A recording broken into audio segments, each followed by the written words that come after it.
It is so rare and so lovely that a movie set in Canada, written and directed by a Canadian, is one of the most talked about movies right now.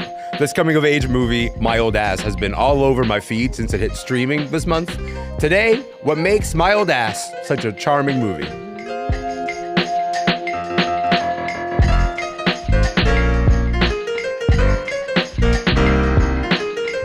I'm Elamin Abdul-Mahmoud, and this is Commotion. Look, what would you do if you could talk to your future self or your past self? What are the questions that you would ask? This is the premise of this new coming-of-age movie called My Old Ass. It is shot in Muskoka in Ontario, directed by Canadian filmmaker and actor Megan Park. You maybe remember her as one of the stars of The Secret Life of the American Teenager.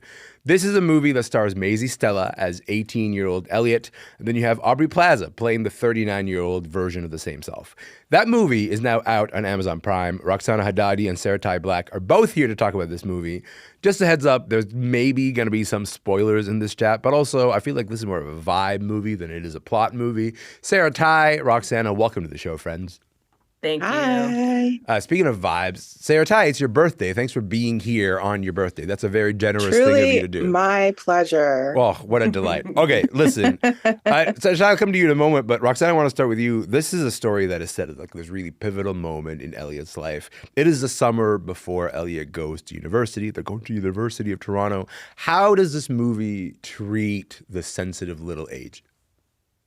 Such a golden time, right? And I think the movie really captures that sense of like possibility, potential, time is running out. You're really excited to get to the next phase. I think it captures all of that stuff really beautifully. I think it also captures that you can like be a real jerk at this point in your life. You can be rude to your parents and maybe not as nice as you could be to your friends. So I think it's like all of the chaos of that time is handled really beautifully. Yeah, I think chaos is putting it very lightly. I think most people go like, no, I think I was a bit of a nightmare during that period of time. Yeah. Elliot takes the mushrooms, ends up meeting her future self. Let's just hear how that goes. Why are you struggling to find something good from the future? This is good. Okay. You're gonna be psyched. Okay, tell me. That you are a PhD student. No. What? You're joking. But I don't want to tell you in what because I want you to have something to look forward to. Look forward to? Yeah. Did you just tell me I'm in my 40s and I'm still in school? 30s. Did you honestly think that you were gonna be married and have multiple kids in your dream job by the time you were 40? Oh, you did. Okay. Sarah-Tai, let's start with that scene. Like, what stands out for you about this first meeting, the first time that they're meeting each other? I mean, what comes to mind first is the fact that this is like a time travel space movement movie, but it doesn't have any of those like sci-fi trappings. The premise is not even shaky. It's just like a vehicle to let all the like more figurative stuff shine through. And I love there's a lot of barbs thrown here to people in our late 30s. Oh my God, the mature student joke really hit a hard place for me. But I love the idea of meeting your future self and still not being that far removed from who you are as a person. You can still see they still have the same kind of like biting humor, even if the future is different than what teenage self thought it would be. I thought it was really lovely. And if inner child work looked like this, I would do it more often. If your inner child was actually, you said like Aubrey Plaza was involved in the creation of the conversation. Yeah, if it was just fun, hey? Yeah, I guess it turns out that is not necessarily the case. Okay, Roxana, the future Elliot has a couple of pieces of advice for the younger Elliot. And they're like, spend time with your family, then avoid a boy named Chad. That's it. That's like, it's like that simple of advice. How does that work out, for the younger Elliot? Well, of course it doesn't work out well because we have to have a movie. Yes, we do. We have to have a movie, and we're really getting this like refusal of time loop stuff. As was mentioned before, like the sci-fi element of it is like whatever. Yeah. But the spending time with your family stuff, that goes really well. And we get, I think for all of us, really touching moments of like Elliot with her brother, Elliot with her parents, Yeah. realizing like, oh, you did make a cake for my birthday and I should have appreciated that more. A very gentle, light touch on how do you appreciate people in your life. So it Hmm. doesn't feel hokey or Mhm. sentimental or over the top. But then the Chad stuff, as soon as it's don't hang out with Chad, we meet Chad. And he is like a classic, to me, like 90s sensitive boy figure. Yeah. And that's complicated for Elliot. And that's like where a lot of the tension of the movie comes from is like, why not trust this guy who seems Hmm. very trustable? And then where the movie goes from there, I think is a little unexpected.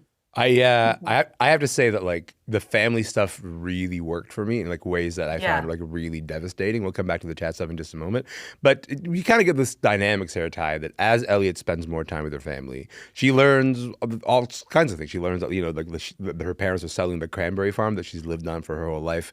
Here's a scene where she confronts her father. I got a really good offer we couldn't turn down. We'll pass it over after the fall harvest. And you're just never gonna mention it? Of course we were. We tried a few times. Hard to peg you down, kiddo.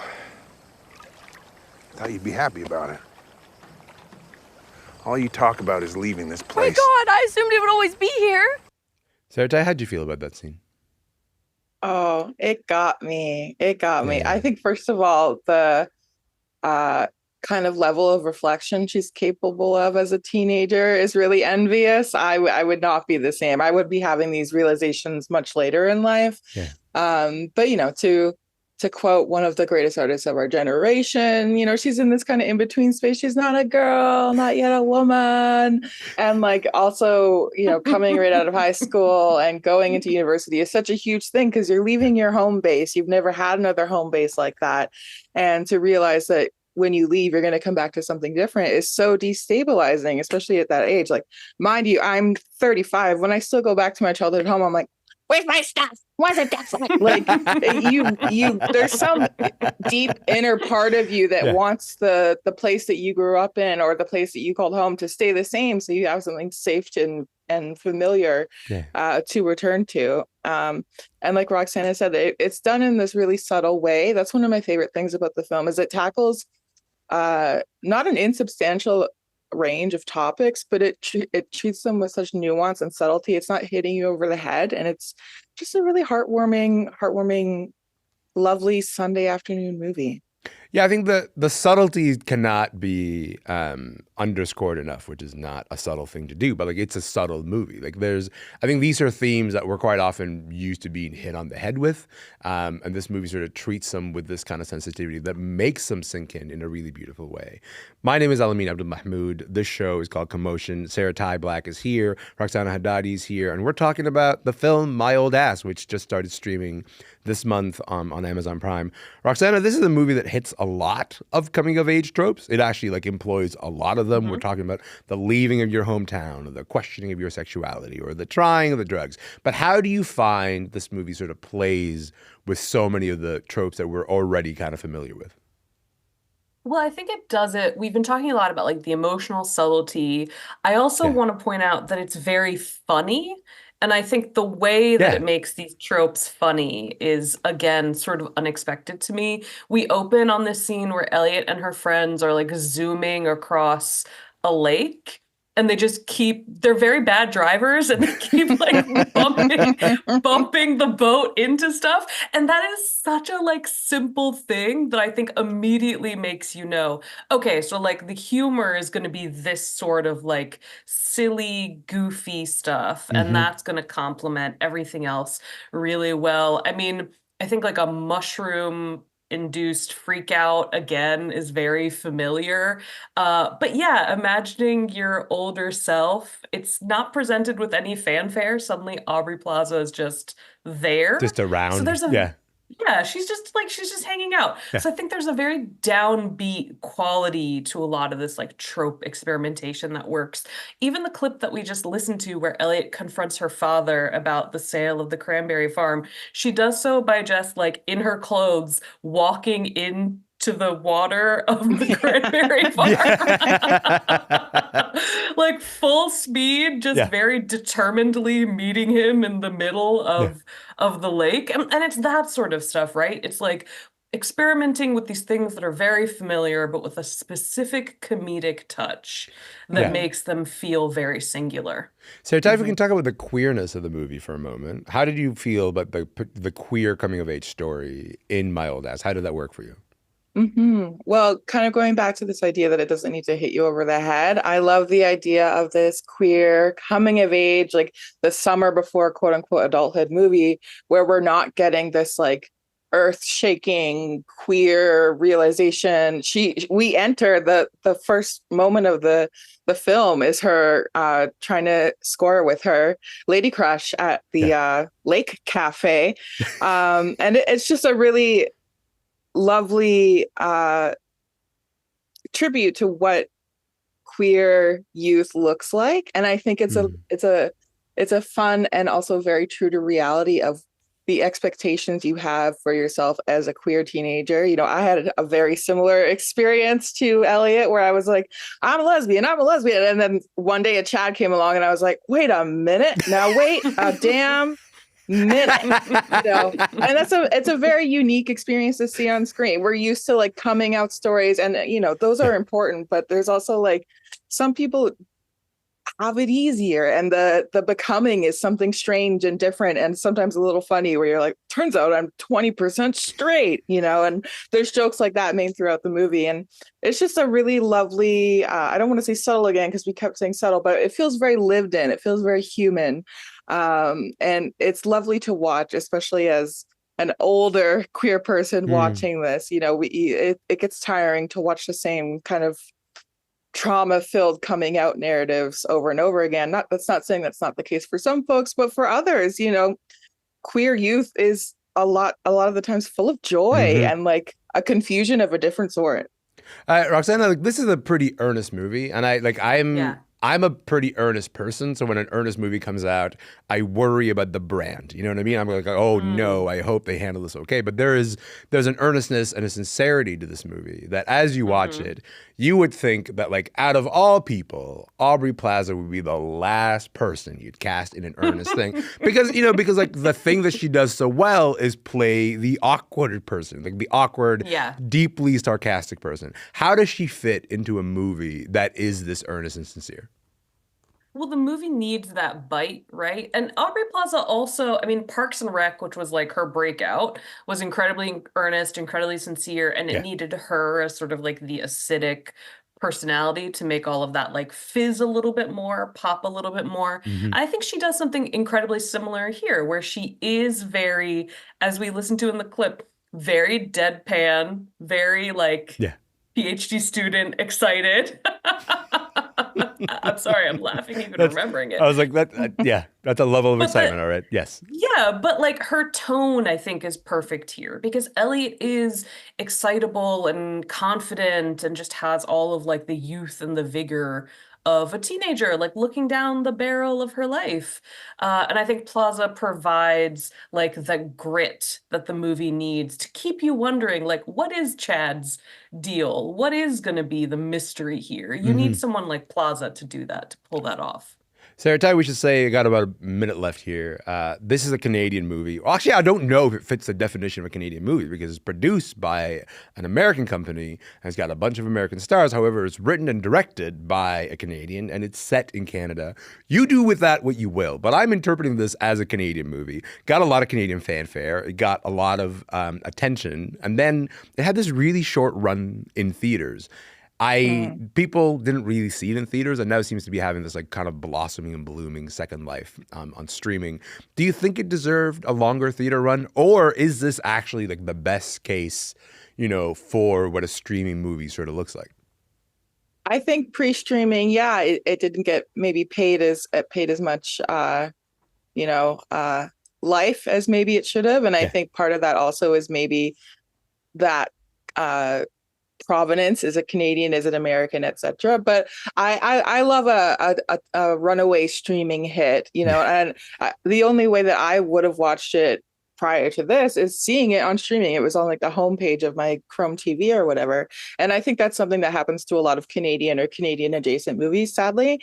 But I am glad to see that there's at least being a push on streaming and that it's not just relegated to another Canadian or Canadian-esque movie that, you know, just wasn't pushed hard enough by our industry, which often happens. I think that's a thing to sit with too. Roxana, Sarah-Tai, I got to leave it there. Thank you so much for your time. Thank you. Of course. Thank you. Sarah-Tai, again, thanks for being here on your birthday, friend. Oh, what a delight. Thanks for spending your birthday with us. Such a nice thing. Of course, anytime. Roxana Hadadi is a TV critic at Vulture. Sarah-Tai Black is a film critic in Toronto. Their work shows up in the Globe and Mail and right here on Commotion. If you get the chance, by the way, my pal Tom Power had the chance to catch up with Maisie Stella, who plays Elliot on Q. You can find that conversation over on Q's podcast feed. And you can and you should watch My Old Ass right now on Amazon Prime.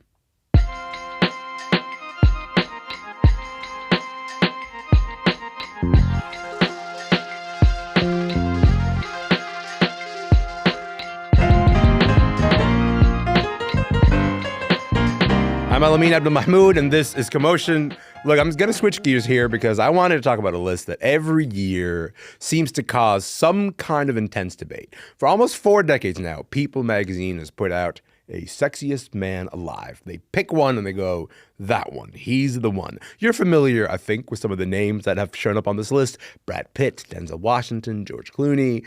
This year, they picked John Krasinski. And let's just say it got some mixed reactions, including some people who wonder if the title of Sexiest Man Alive is even relevant at all.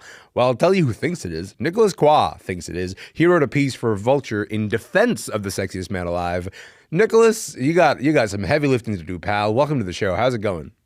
Going all right. It's going all right. Already I'm on the back foot because here I am going, no, actually my argument is I'm not defending the choice. I'm defending the institution. Yeah, you're right. You're like, this institution must survive regardless of the current choice. You know what? That's relevant in a lot of different spaces right now. Listen, something that inspired your piece, I think, was like all of the not so positive reactions to the John Krasinski pick. What were some people saying about the fact that he got picked as the Sexiest Man Alive? Okay, so the general sentiment is like question mark, question mark, question mark. It's like, Sure. really? And, you know, Who Weekly, which is this incredible pop culture podcast, they do like the best celebrity coverage outside of People, I suppose. I think they captured the sentiment, which is like, what is this choice, basically? Mm-hmm. I gotta be honest, like, I see where they're coming from. Yeah, you're like, I'm not mad at that particular question mark. Okay, so in general, you're ambivalent about John Krasinski as a choice. That's what we're gathering here. The thing is that like I've been sort of like kind of ambivalent with the choices going back the past like at least 5 years, maybe even 10 years. It's kind of, it starts out of a what, and then it's kind of like an I'm sure, I guess, kind of feeling. Sure. Which I think is, at least in my circles, or at least in the circles that I kind of travel, like that seems to be the general response to the picks in the past 10 years. But then, Nick, why are you here in defense of the institution? Like, what is it about the institution of Sexiest Man Alive? What is it about the tradition of people anointing a Sexiest Man Alive every year that makes you go, let's keep this going? This is good, actually. Okay, if you asked me on this sentiment like 5 years ago, I would go like, no, let's put it on the burn pile of the rest of like all institutions. Yeah. I think, I'm living through a time where it goes like, actually, maybe institutions are good. Maybe projects that try to unite a sense of culture, a sense of community. Like, maybe these are good things. And, again, I'm here to defend the idea of this institution. Here, again, I backpedal further instead of the actual institution and its choices. Yeah. But, like, I do think it's an interesting project. I do think it's a project that kind of reflects where we are right now. Well, what do we know? What do we know about how people comes to make this choice because every year there is all this noise like, who are they going to pick? And then, people present the short list. I think it's going to be either this person or this person. I think a lot of people speculated it was going to be Glenn Powell because he did have that kind of breakout year. He had twisters. People paid a lot of attention to Glenn Powell this year. And then it ends up being John Krasinski. Interesting choice. But what do we know about how they go about making the choices?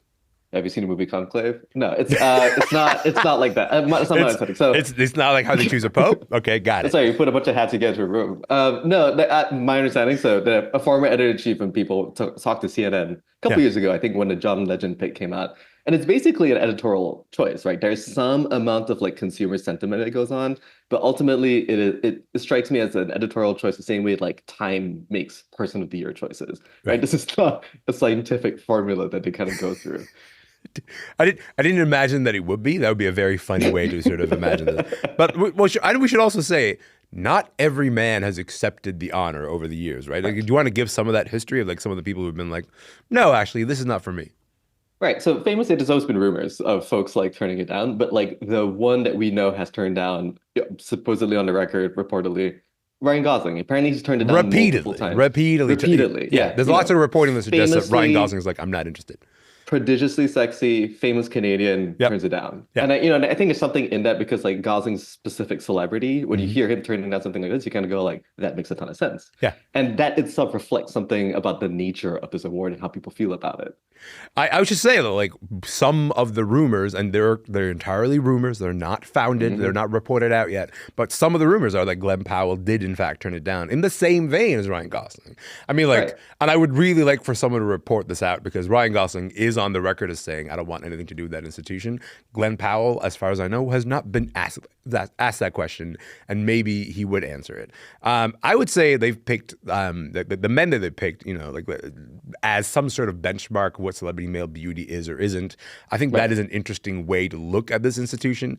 As you look at the men who have been chosen across these decades, what kind of stands out for you from all of those picks?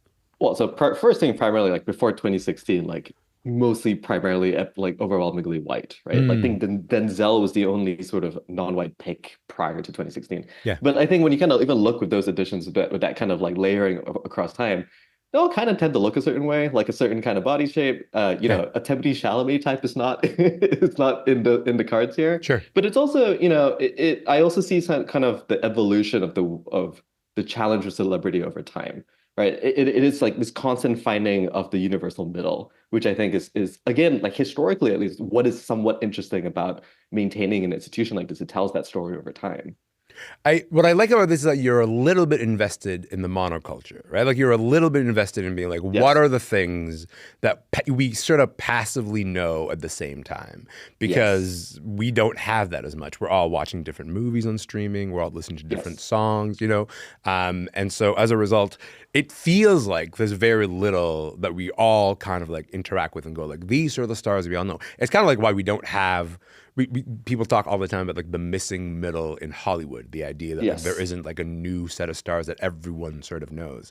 Is this like, do you kind of see the Sexiest Man Alive as like one pathway of preserving these sort of last gasps of the monoculture? Is this why this is so precious to you, Nick? Like, is this what you look to it for?